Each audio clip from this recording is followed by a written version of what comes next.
So we got more people than we were hoping for. Well, not hoping for, more than we were expecting, which is gratifying. And I want to just thank Tony up top for doing so much work to make this happen. And Tony's going to be moderating today. And my longtime friend and colleague, Joel Elfman, will also be assisting. And it's my hope that you'll gain some interesting information today, and that you will also have a mini experience towards the end of how you can change your breathing and quiet your thinking mind to create a more mindful, embodied experience. And each webinar, because hopefully, because of this turnout today, hopefully we'll do more. Each webinar is going to have this dual focus of learning something intellectually and learning something experientially as well. And initially we said that we would explore both the principles of Seishindo and also the concept of Mushin.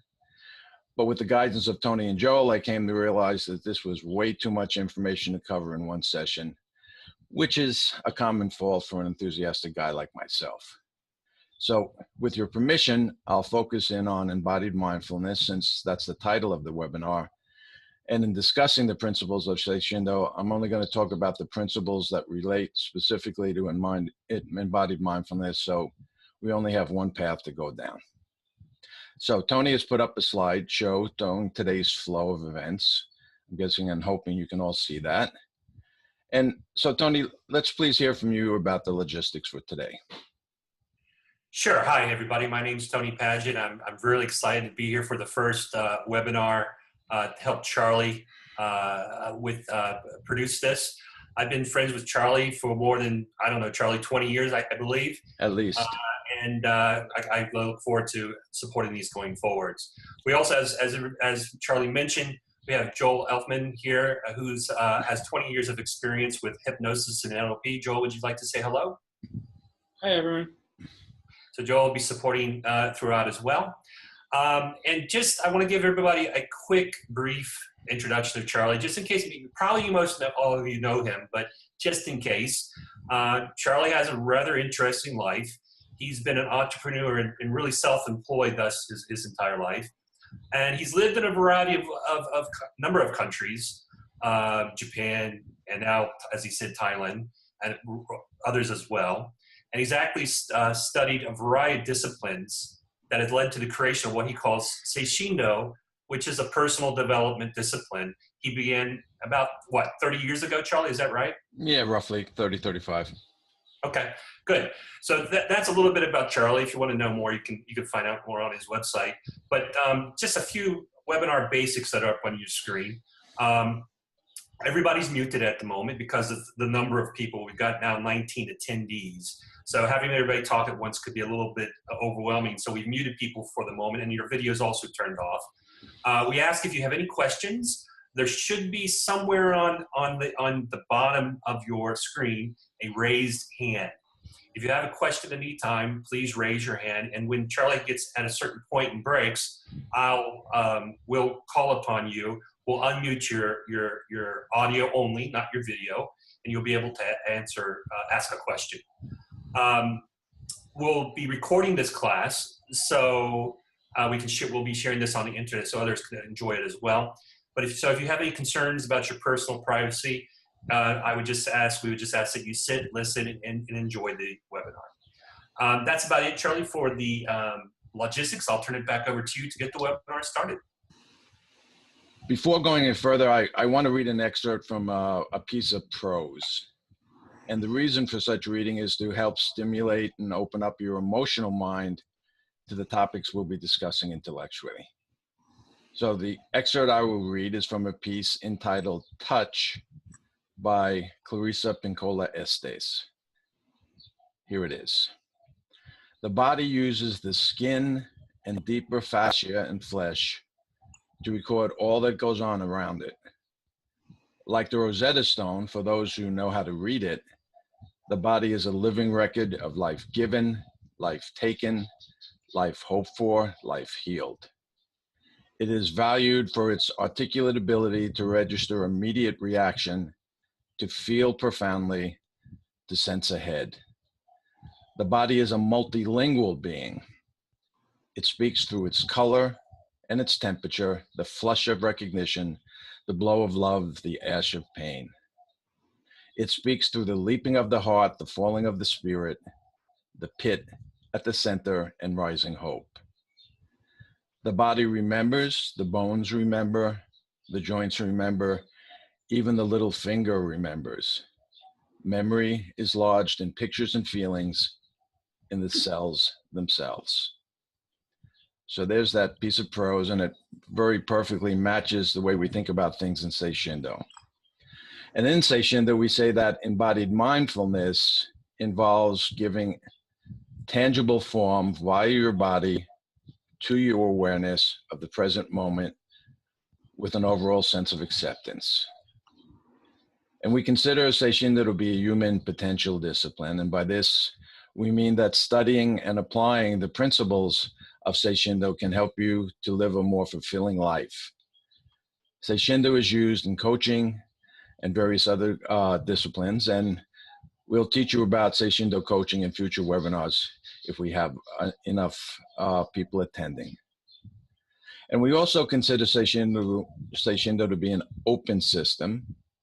And by this, we mean that we're always open to learning something new and incorporating it into Seishindo.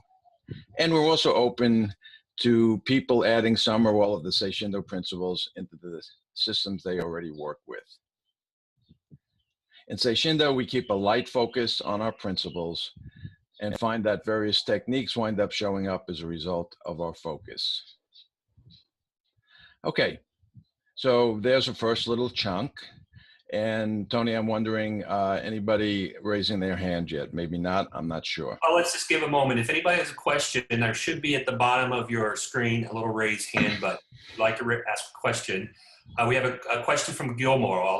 Gilmore, I'm going to unmute you, then you'll have to unmute yourself as well. There's Gilmore, still muted. Okay. Hi, Gil. Hi, Charlie. Hi. Hi. I have a really simple question. So okay. Just taking this in so far and enjoying it, but I'd love to see slide 5 again. Is there a way for me to do that? Thanks. I'm going to just take a snapshot of it. And by the way, this is all will be recorded. So, you know, if you miss anything, guys, and we move on, you can always find the video. We'll let you know afterwards where you'll be able to find the video as well. Cool. That's it for me so far. Okay. Thank you. Thank you. Okay. So, excuse me. So let me just talk a moment about the 5 disciplines that have inspired Seishindo. And we're not going to discuss any of them in detail, although it's one of the things I enjoy doing most. But if we do discuss them in detail, it could be an entire seminar unto itself. So we're just going to, I'm just going to tell you a bit about them. 5 disciplines. The first one is Shinshin Toitsu Aikido. And this form of Aikido was developed by my teacher, Koichi Tohei. And the Aikido practitioner, very importantly, learns to coordinate the activity of their body, their thinking mind, and spirit. So a form of embodied mindfulness. And they do this in order to respond to life's many challenges with the wisdom of the whole self. The practitioner honors and protects any and all aggressors while neutralizing their attack. And it's important to know that in Aikido, we don't have any kicking, punching, or any other attack form. We simply allow things to happen. The second discipline is Noguchi Seitai. Noguchi Sensei was quite a genius in his own right. Haruchika Noguchi was his full name. And Seitai, if translated into English, can be said to mean properly ordered body, rather than, for instance, this. And in Noguchi Seitai, we believe that when the body moves freely and naturally, it leads towards health and well-being as all excess muscular tension is released. The third discipline is neuro-linguistic programming, and I'm guessing most, if not everybody on this webinar today has at least heard of it. And I say just quite simply that NLP is the art, science, and practice of understanding and valuing people. And it's sometimes called the owner's and operator's manual for the human brain. The fourth discipline is Ericksonian hypnosis, which was originated by Milton Erickson. And this discipline provides a view into how we construct, communicate, and self-identify with our own individual models of reality. And the last discipline is self-relations psychotherapy, which was created by my friend and teacher, Stephen Gilligan. And it draws from and builds upon the legacy of Milton Erickson. Self-relations emphasizes the positive aspects of problems and symptoms. So acknowledging these 5 disciplines now, they're the main disciplines, but there's been a number of others like Gestalt therapy and transactional analysis at some point early on, and Feldenkrais and a lot of other disciplines, but these are the main ones.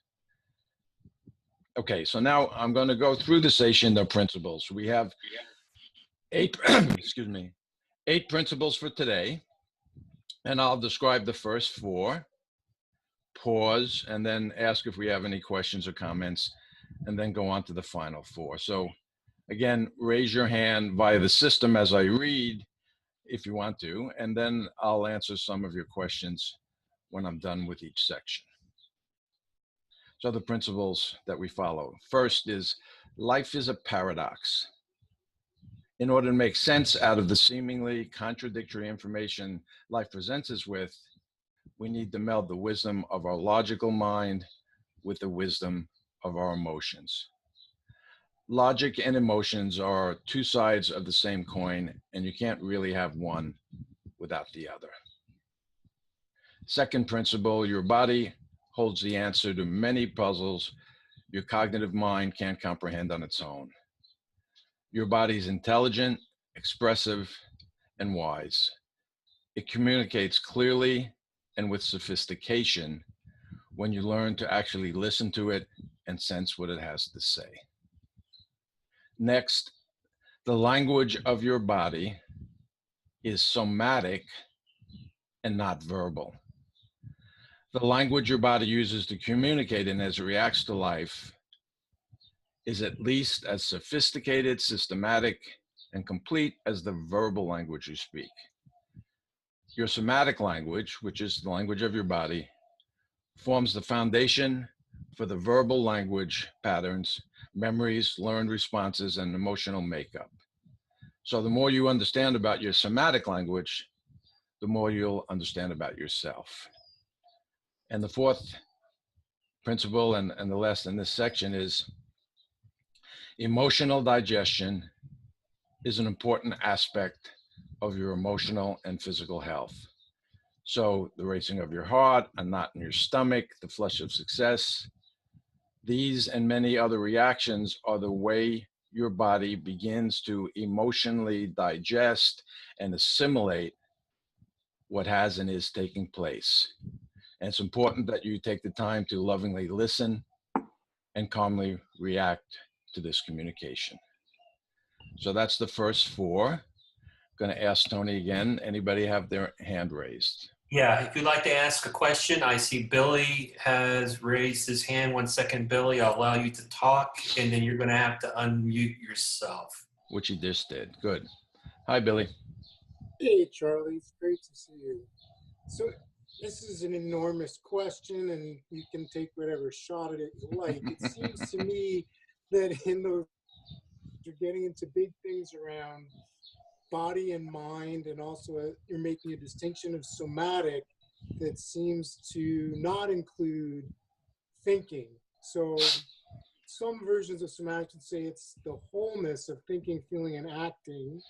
And similar approaches might say you can't really separate cognition and the body. So whatever you wish to say about that, I'm interested. Okay.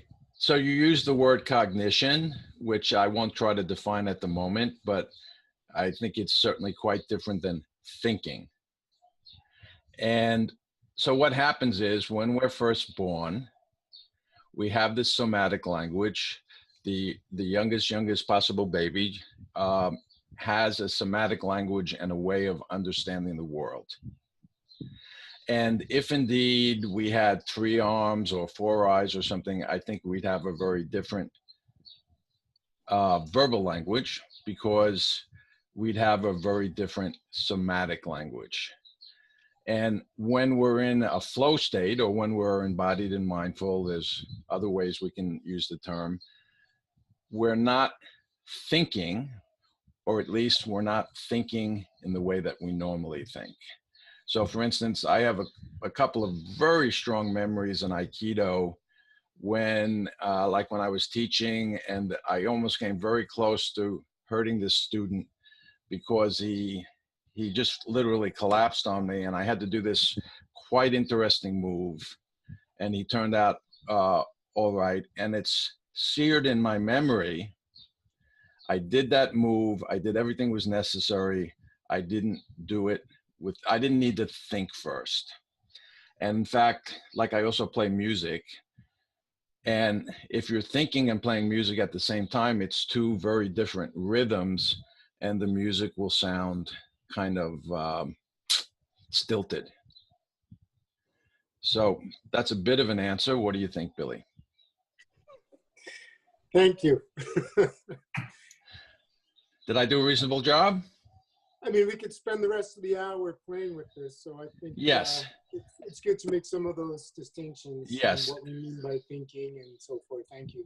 Yes, and hopefully, you know, in other webinars, we'll spend more time with that, because it's a topic that totally interests me. Great. No Thanks, other raised hands at the moment. Let's see. Is there anybody else that would like to ask a question? Just simply click the raise hand button. If not, we'll move on. And just to know that with any of the questions, they're all gratefully accepted, and we're not here to either like prove someone right or wrong. It's just the way, we're just here to learn. Okay, I've got a question from Gil again. Let me allow him to talk. He wants to see side 7 again. You're live, Gil. Hi. Actually, it's not a question. It's sort of related to what Billy was talking about. Okay. I liked it when you were speaking about life as a paradox. I thought you said something like logic and emotion are 2 sides of the same coin. Sure. Yes. Yes. I just like that. So. Okay. And then you can't have one without the other. And I think what happens, Gil, in all of our lives is we spend a fair amount of our time, maybe every day, trying to balance our emotional response and our rational response in order to perform in life in a way that's suitable or generative. I always thought that if I'm not aware of emotion, that I'm actually not being logical because I'm missing important information that's within. So I like your way of talking about this. Yeah, well, you know, again, it's a balance. And it's kind of like every once in a while you see someone perform a little road rage. And I've gotten upset a few times driving. Of course I have. Literally take a deep breath and go, you know what? Better to say nothing, better to do nothing. So emotion is happening all of the time. Hormones are being released and so forth and so on. Some of it just feels like, oh, I'm relaxed today. Some of it is, oh my goodness, what the hell's going on? And then we have to create that balance. Makes sense. Okay. Thanks. Okay. Thanks, Gil. I'll mute you back and also bring down your hand. Anybody else? We have a little bit extra time. If you have a question, please raise your hand. If not, we'll be moving on. So, Charlie, yeah. there's a fairly famous story of someone who, I think they had brain cancer and they had their amygdala, so one of their emotional centers, removed, and that actually struggled, the huge struggle to make decisions. Mm-hmm. So that emotion is definitely a piece of making logical decisions.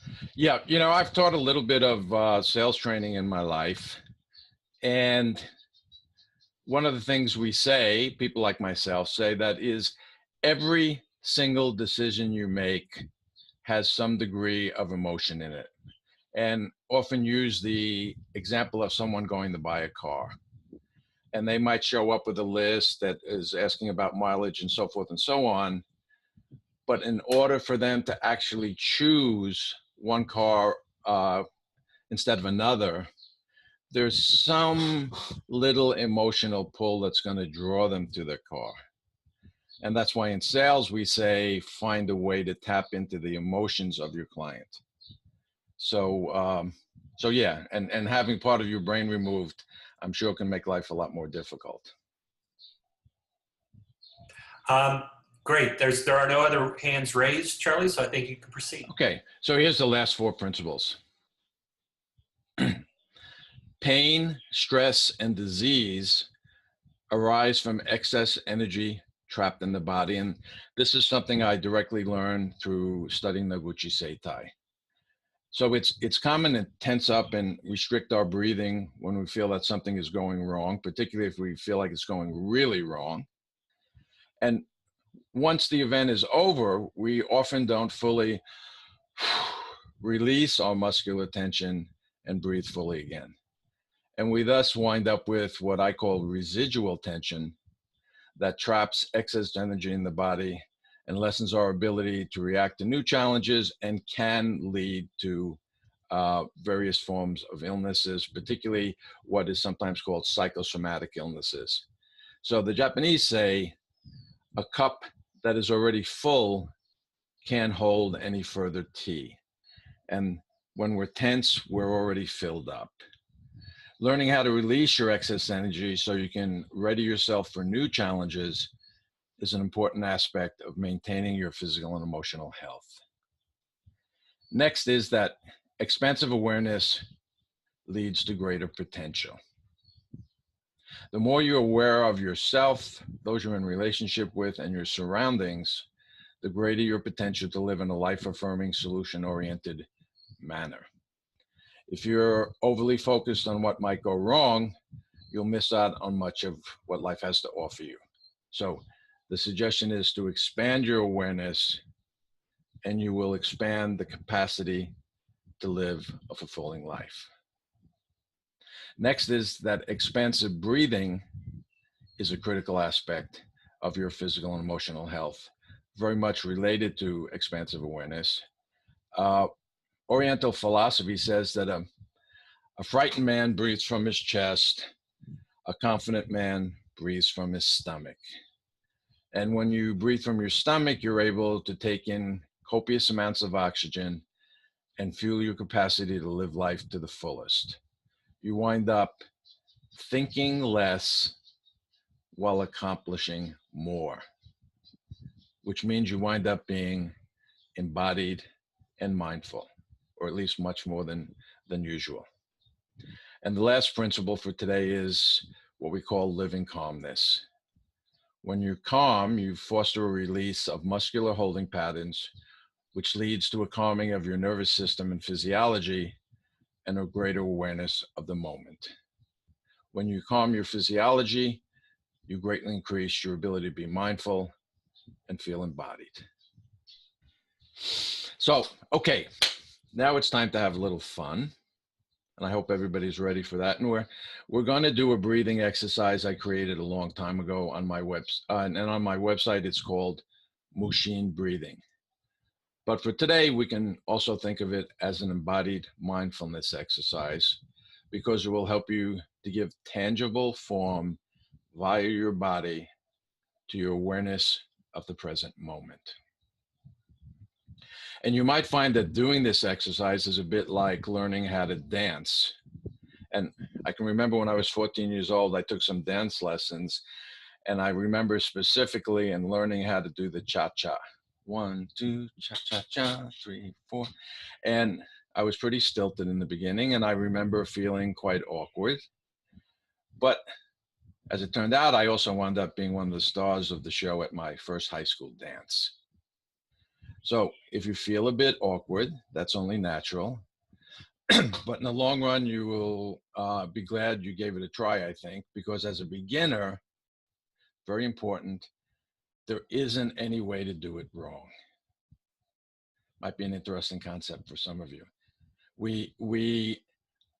The only time we truly learn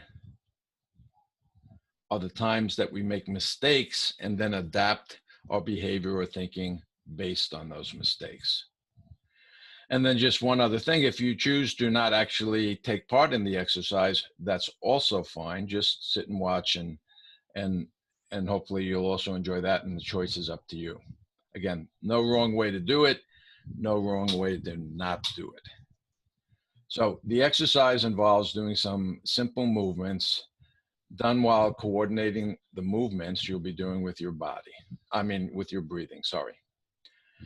And it's kind of like being able to skip and chew gum at the same time. And these movements are simple, and yet I think you'll find it an interesting challenge. So I'm going to give you some basic instructions before we begin, but there's no need to remember exactly what I say. Just remember whatever you remember.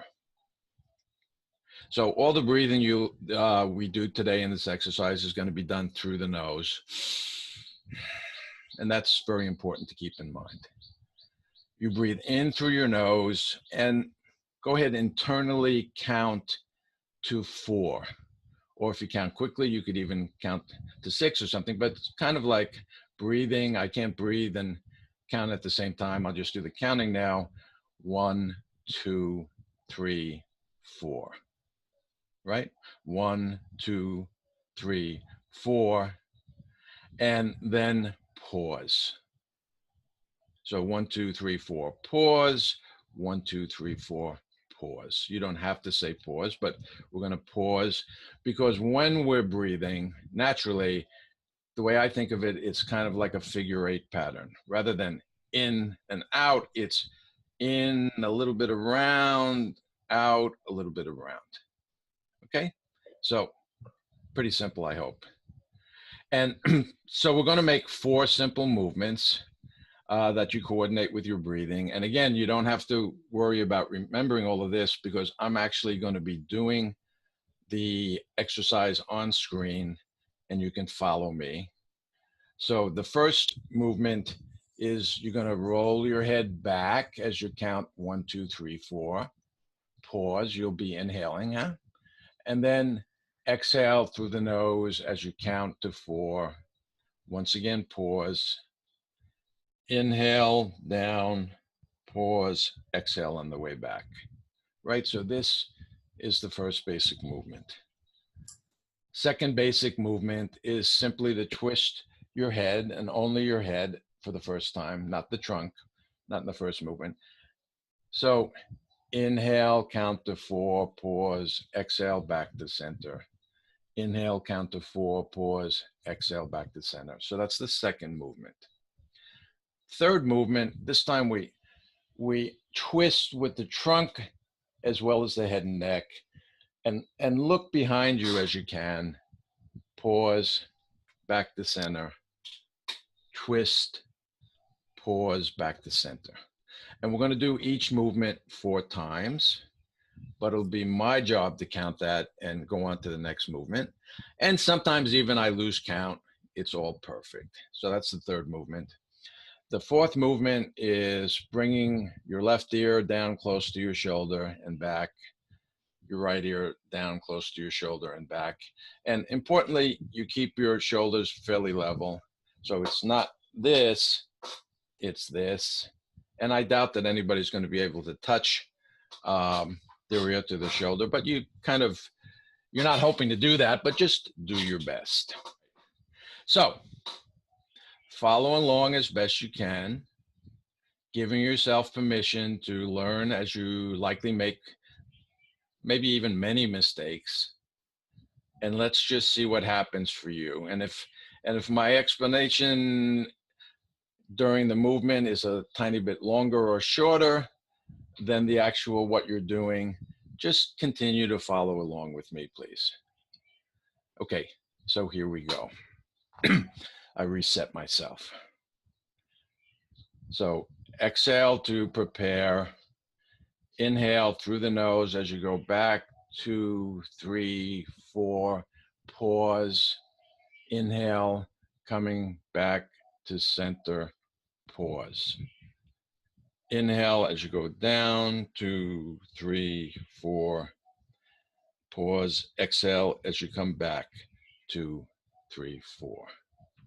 That was 1. Inhale as you go back, 2, 3, 4. Pause. Exhale as you come forward, 2, 3, 4. Pause. Inhale as you go forward and down, 3, 4. Pause. Exhale as you come back up, 2, 3, 4, all through the nose.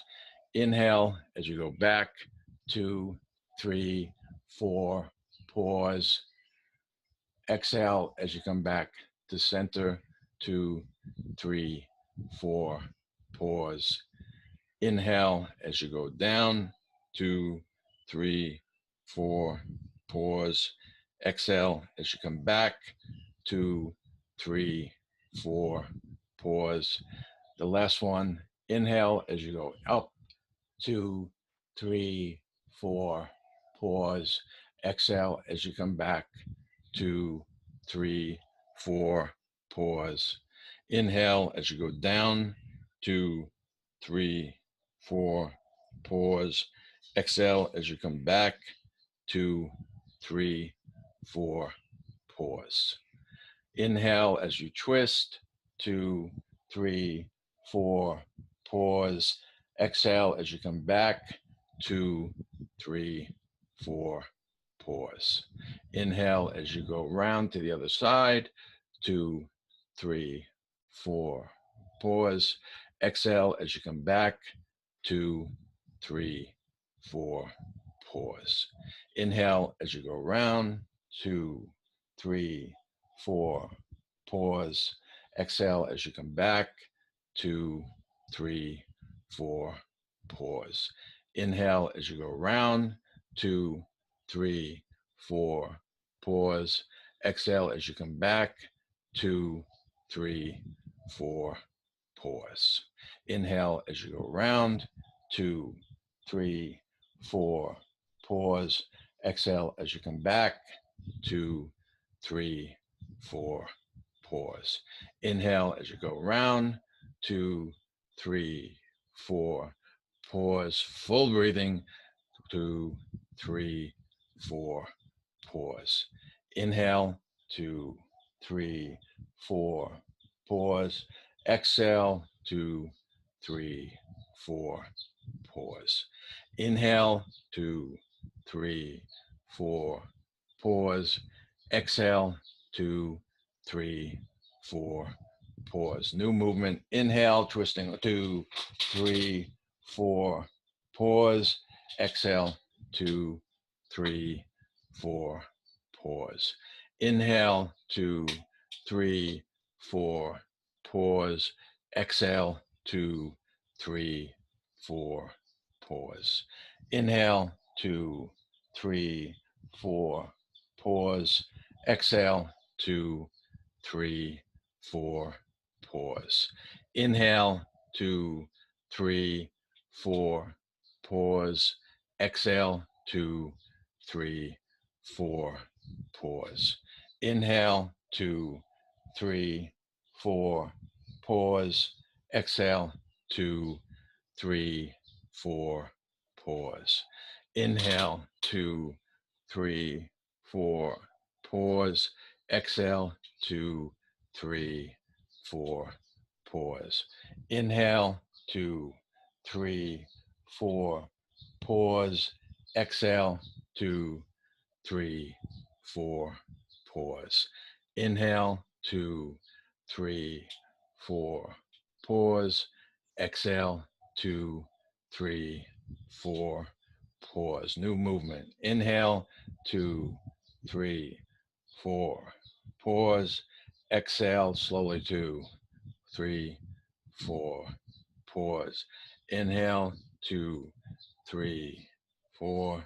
Pause. Exhale. 2, 3, 4. Pause. Inhale. 2, 3, 4. Pause. Exhale. 2, 3, 4. Pause. Inhale. 2, 3, 4. Pause. Exhale. 2, 3, 4. Pause. Inhale. 2, 3, 4. Pause. Exhale. 2, 3, 4. Pause. Inhale. 2, 3, 4. Pause. Exhale. 2, 3, 4. Pause. Last one. 2, 3, 4. Pause. Exhale. 2, 3, 4. Pause. Inhale. 2, 3, 4. Pause. Exhale. 2, 3, 4. Pause. Deep breathing, couple of deep breaths, all in and out through the nose. When you breathe through the nose, it has a different effect on calming the thinking mind than when you breathe through the mouth. So in life in general, do something, pause, take in your experience, exhale, like that. So simple movements, repetitive movements, movements that help you to attempt at least to coordinate your moving with your breathing. And just so you know, there's some forms of yoga that place a lot of importance on that. You raise your right hand, for instance, as you inhale. You lower your right hand as you exhale. Other movements, obviously twisting and yoga and stuff, but breath and movement goes together. When it does, you'll tend to feel embodied and mindful. And as I said, doing this exercise for the first time, it could have felt mainly awkward or it could have felt fantastic, whatever. So the exercise is done. Love to have some comments, experiences, questions, or even answers. If you have answers, just give us answers. And I see my friend Steve has his hand raised, and we like Steve, so I think we'll give him a chance to unmute himself. Go ahead, Steve. Hi, Charlie. I Hi. like you too. It's such a pleasure to see you big on my screen, and it brings back a flood of warm memories. Good, thank you.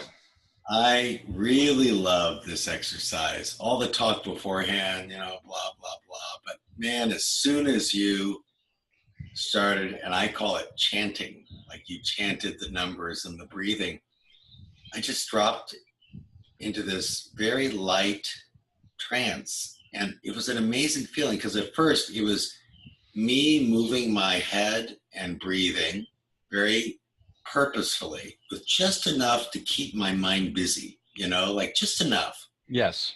And then somehow it sort of took over. Like I just found myself watching the breathing happening. Yes, that can be an experience. And when you say, interestingly enough, Stephen, when you say it took over, what is it? Well, I don't have language for this. I would say instead of me as subject breathing, the breathing happened through me and I was enjoying the show. Okay. Yes. And that to me points to the fact that you're starting to what we say in Aikido and Seishindo is learn how to think with your breathing. Learn how to think with or through your breathing. And I think what was perhaps happening for you was you were moving down to having your center in your stomach area, a little bit below the navel, and that part of yourself was coordinating the movements rather than this part of yourself, the thinking mind. Maybe. Maybe. I just know it was a very pleasant sensation to stop running the show from the mind. Yes, yes. And for some people, whether it's this exercise or in life, they begin to slow down and part of them goes, whoa, and they speed up again. You know, so we become habituated to a certain tempo. If we did this exercise at this tempo, 1, 2, 3, 4, 1, 2, 3, 4, 1, 2, 3, 4, pause, pause, it would have a very different effect on people. Right. Yes? Yes, thank you. Thank you for sharing. Well, Charlie, I got to say I enjoyed it, but my mind kept on drifting off and I would lose track of the numbers or where I was supposed to be. So. Absolutely common experience. And I'll tell you what happens for me when I meditate. I just do something very simple. In fact, often I just count to 6, or depending on my mood and my amount of the openness of my breathing, I might count to 8 or 10 and then back. And I can be sitting here in Thailand, you know, counting 1, 2, 3, 4. And I just, all of a sudden, I think I'm in New York City and it's 20 years ago, or actually 40 years ago when I was living in New York City. And, you know, kind of like when you're dreaming sometimes and your body goes like this, and then you realize, no, there isn't actually a monster coming after me, you know? And something that Steve said, which I meant to comment on, he said something to the effect of, I felt myself going into trance. And I would say, in a friendly manner, not looking to dissect what he said in any way, I would say, Steve, I think what you started to do was go from one trance into another trance.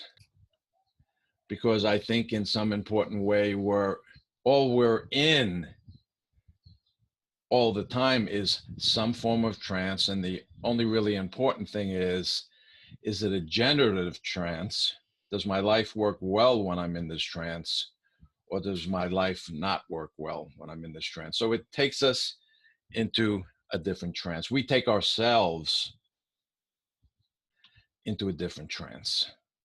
So yes, you know, sometimes when I've led this exercise hundreds of times, sometimes I'm counting. Actually, what I do, you know, when I do it the first time, I then the second time, because if I'm not counting with my fingers, I completely lose track whether it's 2 or 3 or 4, and next thing you know, I'm not getting the benefit from it.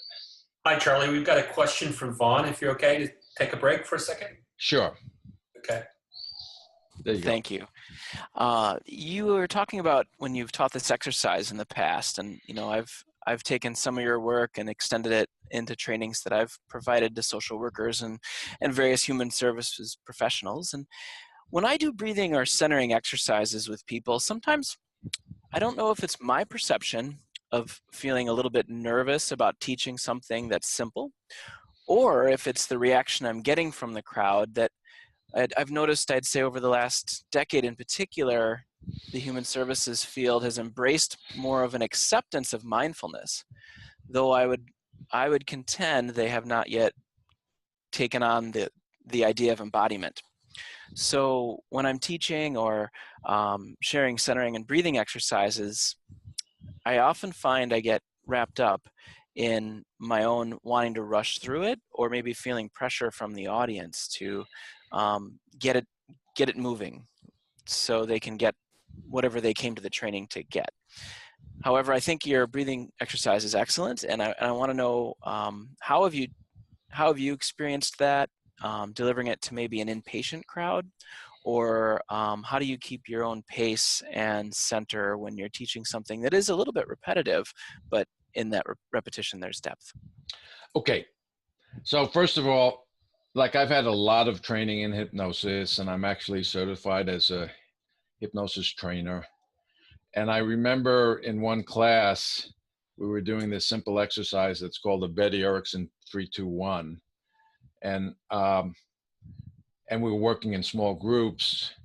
It was mainly people new to hypnosis. And there was this one guy saying, so take a deep breath, notice the 3 things that you see visually, take another deep breath, notice 3 things that you hear.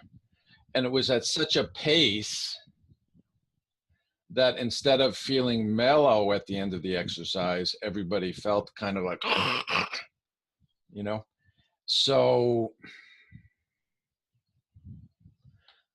I just paused right now.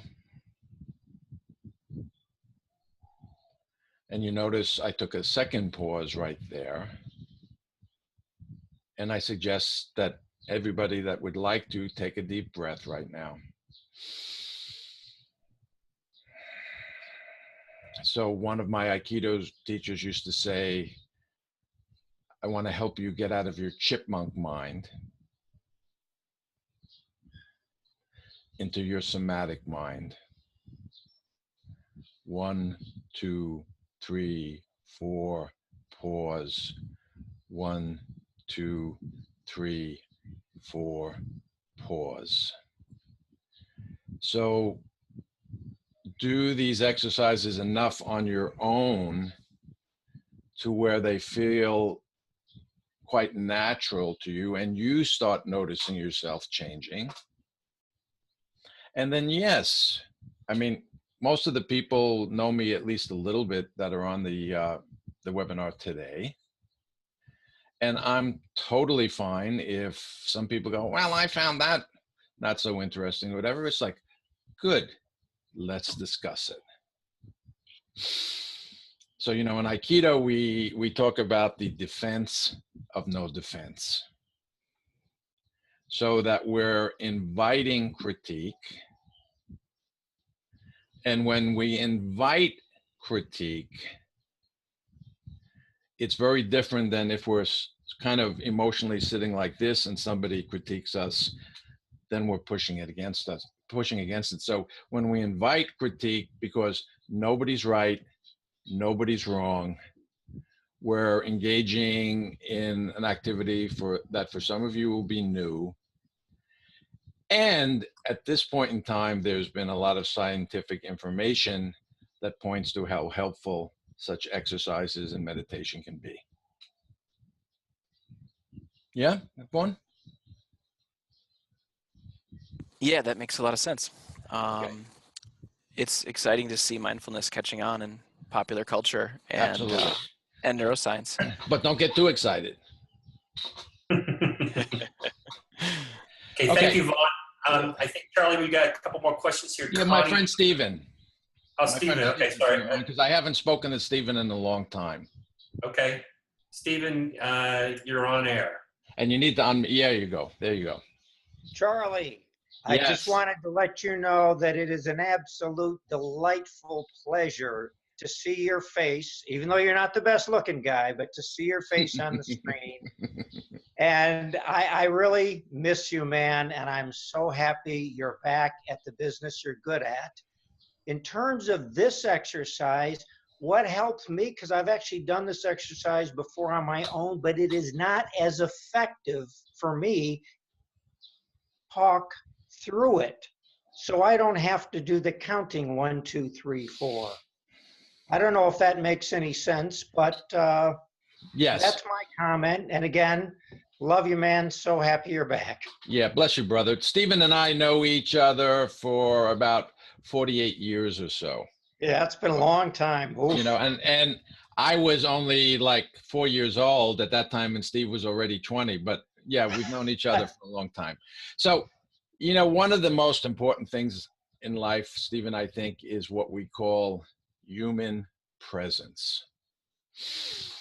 And because we're mammals, we we very literally need human presence. Certainly for babies, there's been studies that show that kids that grew up in certain orphanages, like in Russia back a long time ago, and there wasn't enough ladies to take care of the kids, they didn't get touched, they wound up with a lot of emotional problems. And so, for instance, Joel and I, we do some coaching back and forth with each other. I have a session, then a few days later, Joel has a session. And I can accomplish so much more with Joel's human presence, just feeling his support and such for me, whether he says anything or not, makes a huge difference. So the fact that, not that it's me, could be Joel, could even be Tony, leading this exercise, you're already getting in relationship with me or the other presenter. And that normally makes it easier. Or of course, sometimes if you think you know more than the presenter, you might in your mind actually be fighting with them. But normally the presenter starts in, the presenter does the counting, you are joining with the presenter. And you can think of it like I used to say in Aikido, sometimes I felt like I was standing on the shoulders of my sensei and able to do a lot better than I could have done on my own. Human presence. I like that. Charlie, another suggestion, maybe you have this exercise on your website. Yes, correct? The exercise is on the website. It's, I mean, it's my work, so I can't really say, but it's in a very lovely video. And, you know, I'm doing these exercises today. I'm just doing it kind of improvisationally. I think it's the same that's on the website, but it's not important if I change the order or something. The important thing is breathing and moving at the same time. And there's a lot of nice music background and visuals. And there's music.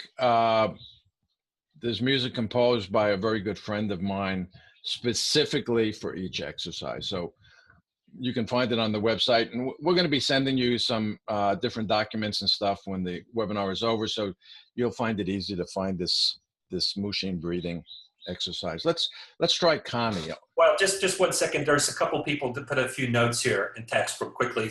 I said one person suggests Stephen can make a recording of him counting and playing it back to himself. So that's another suggestion. And there's another person actually commenting, I like the movement combined with the breathing. I do this in yoga.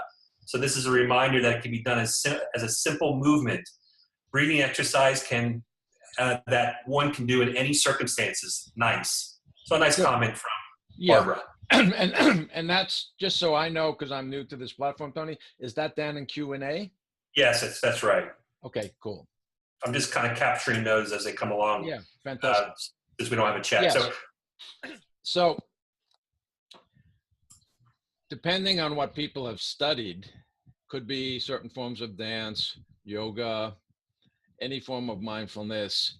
You're going to say, oh yeah, we do that in my discipline as well. Yes, excellent. And we all do it for the same reason, to communicate, to coordinate the entire self. So you're coming more from your lower center than your rational center, your emotional center more than your rational center. So great. We'll go on to Connie now. There's no more comments. We'll go on to Connie now. And Connie, I'm allowing you to, hold on a second. 1 second. Yes, Connie, take off your, unmute yourself. Hi. Yeah. So, yeah, I'm a public speaking coach, and I teach presentation skills and workshops. And I have done, through learning yoga, a lot of rhythmic breathing, alternate nostril breathing. Yes. And with my clients and in workshops, I do rhythmic breathing exercise. Okay. And I usually don't do the alternate breathing because for newbies, it's too confusing. Okay. But what I like about what you're doing is you are adding another element, which is gathers my attention by moving the head. And normally what I do when I'm leading it, so that I won't get off track, and I think you can probably identify with this, you do your hands. I usually tap my foot on the floor, Sure. and I also close my eyes to limit the sensory input, which Okay. helps stay on course. Mm-hmm. But I'm going to try this, adding the neck movement, because there's additional benefits from it as well as another way of experiencing it. Yes.